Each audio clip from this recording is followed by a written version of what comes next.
ময়মনসিংহ নগরীতে কারফিউর কারণে মানুষের চলাচল সীমিত রয়েছে। অটোরিকশা ছাড়া চলাচল করছে না কোনো যানবাহন। বন্ধ রয়েছে দোকানপাট, মোড়ে মোড়ে রয়েছে আইন শৃঙ্খলা বাহিনীর অবস্থান। বিস্তারিত জানিয়েছেন উবায়দুল হক। কারফিউর কারণে ময়মনসিংহ নগরীতে সড়কে মানুষের চলাচল একেবারেই কমে গেছে এবং রিক্সা অটোরিকশা ছাড়া আসলে অন্য কোনো যানবাহন কিন্তু চলছে না। ঢাকাগামী সহ যে দূরপাল্লার বাসগুলো রয়েছে সেগুলো বন্ধ রয়েছে সকল দোকানপাটও।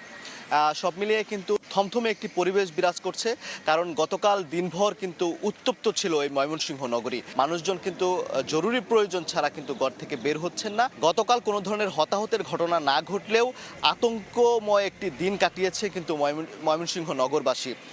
তবে আজকে আইন শৃঙ্খলা রক্ষাকারী বাহিনী শহর নিয়ন্ত্রণে রেখেছেন। মোড়ে মোড়ে কিন্তু তাদের যে অবস্থান সেটি জোরদার রেখেছেন এবং তাদের যে টহল সেটি কিন্তু জোরদার রয়েছে।